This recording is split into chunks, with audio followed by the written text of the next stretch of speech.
Hello everyone! Welcome back for more Let's Play Professor Layton and the Unwound Future. So here we are, we've reached Chapter 8!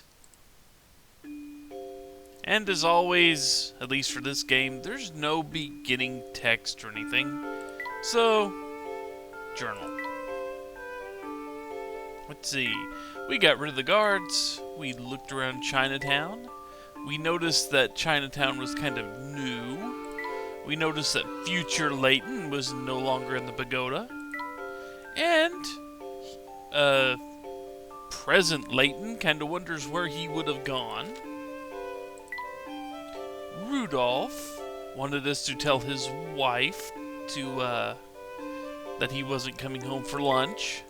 The message didn't go over well, and now we are on the hunt for future Layton. Quick summary of the last chapter. So, now that we're here,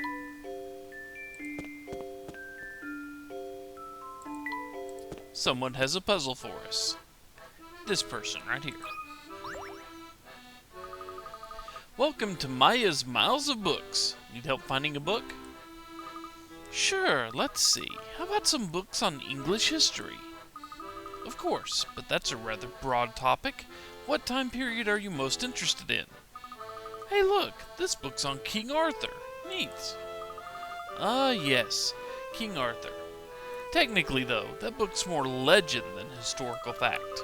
But it is a fascinating story just the same. Tell me, have you ever heard of Arthur's Round Table? Puzzle 76. Around the table. Worth 40 points. One day, King Arthur invited a number of honored guests to dine at his table of tables. Everyone took their seats at evenly spaced intervals from one another. After sitting down, two lovely women in attendance, Guinevere and Nimue, were amused to find that neither of them saw a woman sitting left, right, or directly across the table. What's the minimum number of people that could be sitting at the round table? Well, let's see. If the two of them could not see anyone to the left or right, let's see.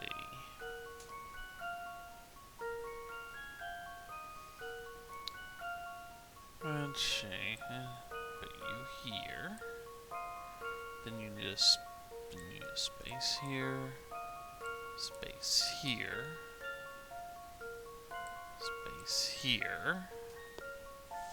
Nothing directly across into the immediate left or right.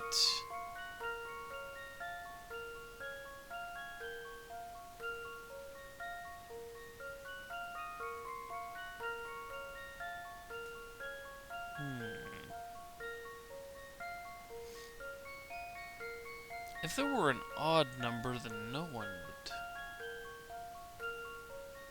Yeah. If there were an odd number of people at the round table, then that means no one would be directly in front of anyone else. Yeah. So let's see. Let's erase all this. Let's assume an odd number of people. We have to have at least 3, but that would mean a woman there. And one here. Yep. Yeah, 5. You can do this with 5.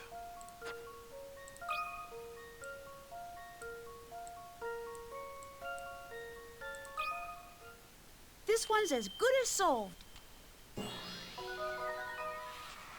Phew, that's a relief. A noble answer. 5 people is correct. The image above shows how they would be seated around the round table.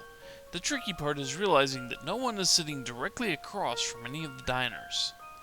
If you're interested in the characters mentioned in this puzzle, be sure to read up on the legend of King Arthur. Even though everybody decides to get King Arthur's sword and scabbard wrong. Oh well. Nicely done. So, do you want me to ring up that book for you? Thanks, but I think I'll hold off for now. It seems like some really heavy reading. Don't be afraid to dive headlong into a good book now and again, Luke. There's much you can learn.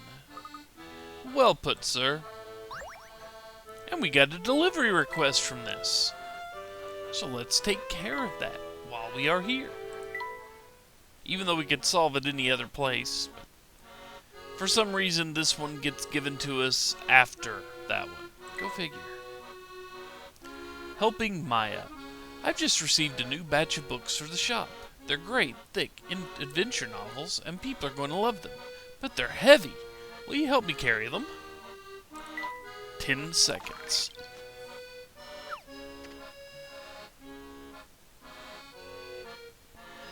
Let's see here. Well, obviously I'm going to need a rope there. You would think anyway.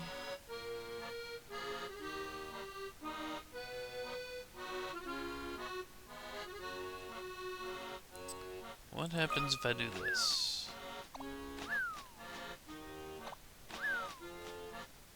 Right off the page. Okay. Right here.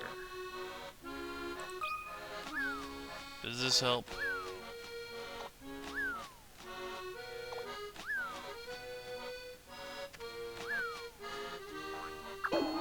But time runs out. That might have worked, but time runs out. Okay. What can I do to kind of run? Well, let's see if this actually...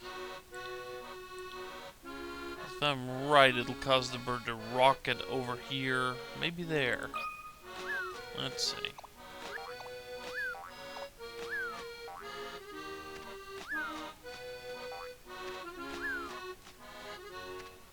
And in the nick of time. Works for me. Phew, I think that's all. Thanks for your help, Parrot. There's nothing like watching contented customers browsing through well-ordered bookshelves. Works. And another person's gratitude. 2/3 of those done, by the way.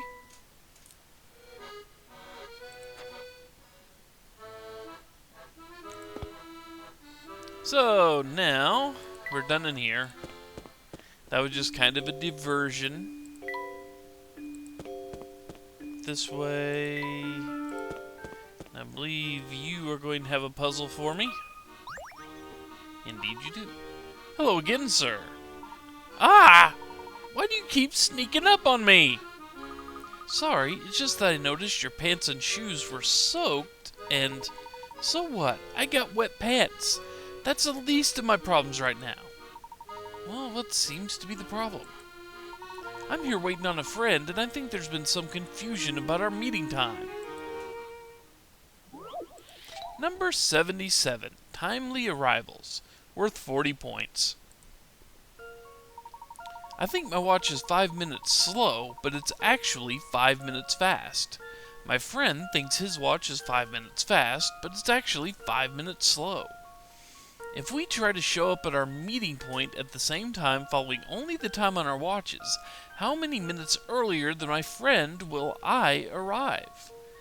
Also, if I happen to arrive later than my friend, put a minus sign in front of your answer. So let's see. Now let's see. If you think your watch is 5 minutes slow, but in reality it's actually 5 minutes fast, you're going to be 10 minutes early for everything. Because you'll see, just to explain this a bit, if your watch is 5 minutes slow, let's say it's noon. Well, you're going to see 12 minutes, you're going to see 12:05 on your clock, on your watch, but in reality it'll be 11:55. Kinda... Yeah, it's hard to understand, isn't it? Anyway, you're 10 minutes early. And your friend, if you reverse that, it will be 10 minutes late. I think this is going to do... I can't really explain this for some reason. I can't think of how to phrase it so it'll sound correct. But I know what I'm talking about, and you're going to arrive 20 minutes earlier than your friend. They give you the option for 100? Really? Okay. That should do the trick. Just as I suspected. Smart. I'll arrive at my meeting point 20 minutes before my friend.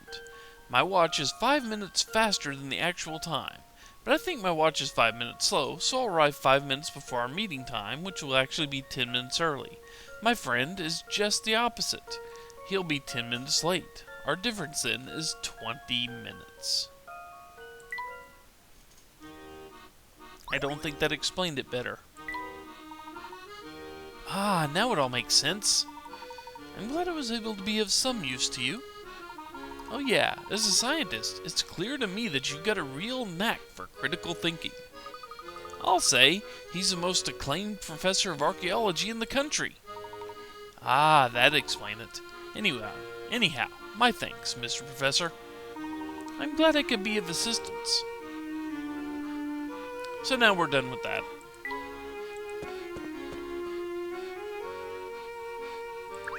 And let's see if the cat's changed any.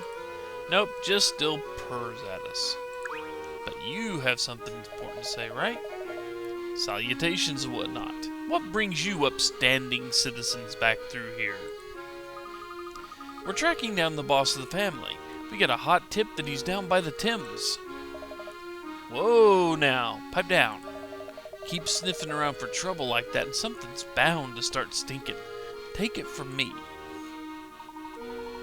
You certainly appear to be an authority on the subject. Don't you know it?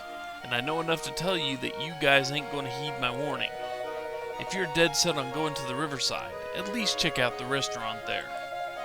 The grub there is phenomenal, and you might as well look for trouble on a full stomach. That's actually sound advice. You know. The riverside is this way. And I think you're still useless. Just which way must I venture in? Just which way must I venture in to get to Rome? Yeah, I don't know either. Hey, another scientist. It's one of the ones we saw earlier. Hello there. Why, hello. Oh no, not you again. He's not who you think he is. This is all a big misunderstanding.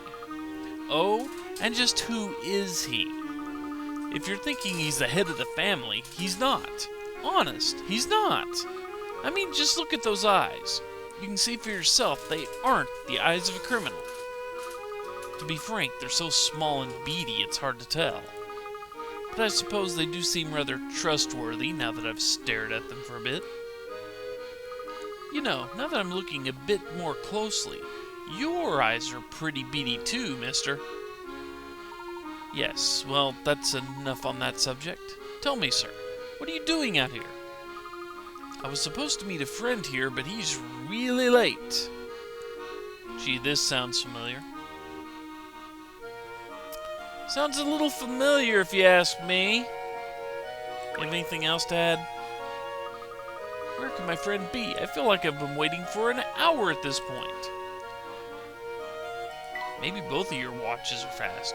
Or maybe you just were idiots and didn't pick the right meeting place. Almost there. Whew, the view of the Thames is nice here. Where do you suppose the future professor is? I am so excited to meet him. Flora, you're awfully cheery about all of this. Well, aren't you excited to meet him too? I want to find him, but I can't say I'm looking forward to meeting a criminal. Those stairs over there should take us down to the riverside area. Let's not waste any time then. Down we go. And no, I don't want to talk to you.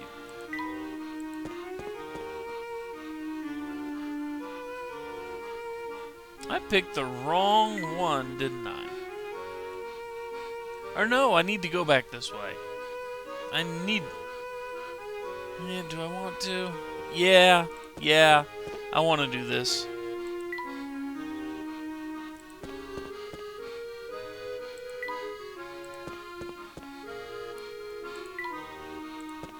Yeah, I want to go this way. Because he's standing back here with the puzzle for us. Greetings, Layton. How goes your investigation? I believe I'm making good progress, thanks in no small part to you. What about yourself, Inspector? Have you come across any promising leads? I'd say so. You won't believe the chat I heard a couple of suspicious blokes having a moment ago. Really now? Please tell me what you heard. 139. Bricks and Bullion. Worth 50 points. A rowdy band of thieves was apprehended just before they could execute their boss's orders. These here 10 bars of gold will fit right back there into that brick wall. Nobody'll be the wiser. We'll stash 'em here till the heat dies down. Oh, I almost done forgot the important part. Don't go putting no bigger bars on top of any littler ones. Sound like a plan, boys? Now get to it. Are these orders even possible? Place the gold bars in the wall and find out. Oh, let's see. Obviously, we want you on the bottom. And then... have to stick... Nope. Need a full-size one there.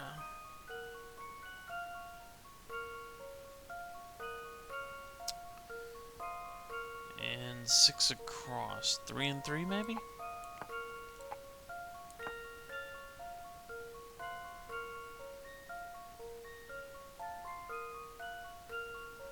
No, I need a 3 there. So I can't do that. I gotta do 4 and 2. Only I can't put... I gotta put the 4 here. Ooh, better reverse these then. If I reverse these... then I should be able to put... since I need that 3 elsewhere...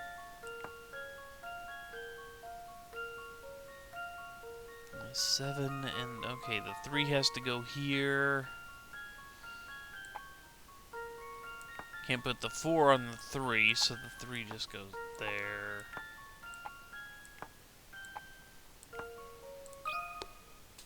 Let's see if I've got this right. Just as I suspected. Golden. What a clever way to hide that bullion. The boss is one smart guy after all. There. It's solved. True, but unfortunately, I don't see any link between this puzzle and our case. Oh? Well, yes, I suppose that's true. I guess it's back to pounding the pavement for now. And yes, it is back to pounding the pavement for us. But we must end this video because it is time. When we return, more pounding the pavement, as Chelmy has said. See you then, folks. Bye.